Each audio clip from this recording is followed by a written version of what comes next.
লাকুম তাসুকুম, বেশি বেশি প্রশ্ন করলে আল্লাহ কয় যদি এটা প্রচার করে দেওয়া তোমরা আটকিবা। অনেক মাসালার ব্যাপারে শরীয়ত নীরব, যেমন এগুলা বলবো না রে, বাইরে লয়ে যাব। অনেক মাসলা আছে বলতাম না। রাতে যে খাটে ঘুমায় তাতে যদি কখনো স্বপ্নদোষ হয়, আর যদি বিছানায় কোনো নাফাকি না লাগে তবে বিছানার উপর নামাজ পড়ার হুকুম কি বিস্তারিত জানাবেন। হ্যাঁ, নামাজ পড়তে পারবেন যদি নাফাকি সেখানে না লাগে। এহতিয়াতান বিছনা চাদরটা চেঞ্জ করবেন ইনশাআল্লাহ। শিক্ষার্থীদের নতুন রাজনৈতিক দলের আত্মপ্রকাশ 28 ফেব্রুয়ারি, এ সম্পর্কে কিছু বলেন তো। রাজনৈতিক শিক্ষার্থীরা এটা দিছে ভালো, তবে আফসারি হোলা মাইয়া কারা আছে না, আফসারি আর কটে আর বালা বুঝছা, তার হোলা আর কটে ভালো হইব বুঝছা, ওই যা আরমে দরিয়ে লাইব। তবে যাক, তারা ভালো নিয়তে করছে, আল্লাহ তাদের পথ চলা সুন্দর রাখুক। হয়তো মোজাদ্দেদের মতো একটা সংস্কৃতি, একটা রাজনীতিতে যদি ভালো মানুষগুলো মিলন মেলা আসে, আর আমি 200% শিওর ইনশাল্লাহ তোরা ভোট দিতি না, ভোট যাইতুই তোকে হে 2 বাক সাথে যাইব। আইয়ান শিওর, আমি রাষ্ট্রবিজ্ঞানের একজন গবেষক হিসেবে বলি আর কি। কারণ বাঙালির সংস্কৃতিতে মাথার ভিত্তি এটাই ঢুকছে, ভোট হসাইতাম না, ভোট হসান যাইত না। মোমেনের ভোট কোনোদিনও পৌঁছে না। তুই ভোট সঠিক জায়গা দিবি, হাতে ভোট 3 গা হাক, অসুবিধা নাই। আমি আমার মাদ্রাসা টিয়ার নির্বাচনে কোনোদিনও ভোট দিই না কিছু। ভাই আল্লাহ তো নগুপতি একমত। এবারে 25 বছর এবারে ভোট দেওয়ান লাগছে, কাল্লা না হরুগা ভোট দিছি তো 3 গা দিলাম, হসেনও 3 গা, 3 জনে পাস করছে। তো তোরা হাঁস ফেলের দিকে চাইছে বলে আল্লাহ তোমার সন্তুষ্টির জন্য এই নেককারেরে আমার দৃষ্টিতে যতজন লোক দাঁড়াইছে, এই লোকটা নামাজি আল্লাহ, এই লোকটা অন্তত পাশ করলে মানুষের জুলুম করতো না আল্লাহ, আমি তাকে ভোটটা আমানত দিলাম, তোমার দেওয়া আমানত। আন্তুয়াদ্দুল আমানাতা ইলা আহলিহা। তো ছাত্রগুলোই নিষ্পাপ সোনামণি, এদেরকে তোরা জামানতও হয়তো না, তারা এই যাক আমার কথা। তবে তারা যে একটা আত্মপ্রকাশ করতেছে এটাই সুন্দর। এটা ফাইতরও কেন, তাকে ভিতরতে একতেলাপ উড়ি গেছে। ঢাকা ইউনিভার্সিটিতেও 5 জন লেগে গেছে, আর আড়াকিটা।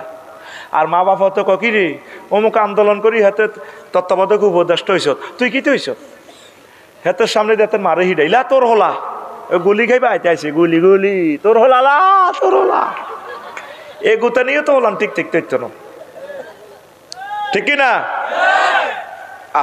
আল্লাহ শিক্ষার্থীদেরকে তুমি কবুল করো, তাদের কারণে নতুন বাংলাদেশ। কিন্তু তাদেরকে এমন পরাজিত করবে একটা শক্তি, তখন তারা বলবে আল্লাহ যাদেরকে বাঁচাইলাম আয়না করে তো ভুল করছি। যদি মুক্তিযুদ্ধগুলোর আল্লাহ আমার তৌফিক দিত, আমি কবর থেকে উঠাইতাম, ভাই সব কনছে কি বুঝলেন কাফসারি ভাই, জীবনে ভুল করছি, তাহাজ্জুদ পড়ছি, জিকির করছি, মাজলুম হয়েছি আমরা, বুকের মধ্যে আর্টিলারি বাঁধি বাঁধি যুদ্ধ করছি, দেশটা স্বাধীন করছি। স্বপ্ন ছিল সকলের ঘরে স্বাধীনতার ফুল ফসল বিতরণ করব, কিন্তু দেশটাতে এত জালিম হবে, ইয়াজুজ মাজুজ হয়ে যাব, আমরা 1 ফোঁটা রক্ত দিতাম না। ব্যাক এই কথাটাই কইব। এই ছাত্রগুলো একদিন কইব আল্লাহ, 1400 ছাত্র কবর থেকে কইব আল্লাহ কি জন্য তাদেরকে বাঁচাইলাম। জনগণ কি জনগণের পর্যায়ে আছে? জনগণ জীবনেও ভোট দিবে না, শুনতে যদিও তিক্ত লাগে, দেখবে একদিন আমার কথা কেমনে আফসারি বলল। কারণ এই জনগণ ভালো মানুষদেরকে ভালোবাসার ট্র্যাডিশন তারা শেখে নাই। সোশ্যাল বিজ্ঞানের ছাত্র হিসাবে, সোশ্যাল সায়েন্সের, পলিটিক্যাল সায়েন্সের ছাত্র হিসাবে আমি এটা অবজার্ভ করছি। আমি 40 বছর, আমি আমার গ্রামে খাড়াইলে ভোট দিত না তো কোন আমি ইমাম ওয়াজল্লা পারফেক্ট, কিন্তু সে জানে না প্রাণ চলে গেলেও একটা টাকা যে আমি নষ্ট করব না।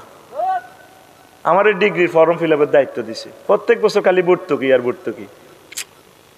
আমি 3 লাখ টাকা কালেকশন করে দিছি, কিও ভর্তুকি আর কি 125 বছর ভর্তুকি, 5 to 5 হিসাব, একটা পয়সা কোনো বাউচার নেই। এখন দেখছো 35,000 কোটি টাকা এই 1 মাসে ব্যাংকের স্থিতি করে দিছে ডক্টর ইউনুস। এমন মানুষ আর পাবি না, তোদের নসিব খারাপ। আবু বকরের মতো জনগণ হইলে প্রেসিডেন্ট পাইব মোহাম্মদ সাল্লামের মতো, ওমরের মতো জনগণ হইলে প্রেসিডেন্ট পাইব আবু বকরের মতো।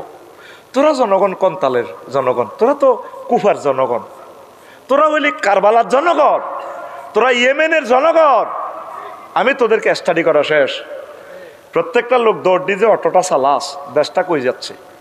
কিছু লোক অটো চালা, কিছু লোক আল্লাহকে ভালোবেসে কৃষি কাজ কর, কিছু নদীতে মাছ ধর, কিছু বাসের হেল্পারি কর, বেগুন অটো লইলে দৌড় দি রোডটারে আজকে শেষ করে দিছে। রোডের জন্য একটা 5 আগস্ট দরকার। নেতারা কি সেটা দেখবো? তারা তো পুলিশে এসকর্ট দিয়ে হার করে দিবে। আর তো মনে করো এই দেশ, এত সুন্দর একটা দেশ, 25,000 কোটি টাকা দিয়ে ফেনী, তারপরে সোমনি 4 লেন, সোমনিটা পারেতে 3 ঘন্টা সময় লাগে। ওই আগে খাইতো সান্দা খালেকে, অন খায় মালেকে। তুই ফাঁস করবি জাঙ্গির গা, তুই ফাঁস করিয়া তোর কত চাই লই মাডা, কথা ঠিক কিনা? শুধু 2 দিনের জন্য বাংলাদেশে চাঁদাবাজি বন্ধ ছিল, 6 আগস্ট আর 7 আগস্ট জুমুরের বাস স্ট্যান্ডে। উমা কিতে রয়ে গেল, চাঁদা কার কাছে দিও? আমি খেয়াল করে চাইছি বাংলাদেশে 2 দিন চাঁদাবাজি হয় না, এরপরে আর সুন্দর চাঁদাবাজি চলতেছে, নীরব চলেননি। ছাত্র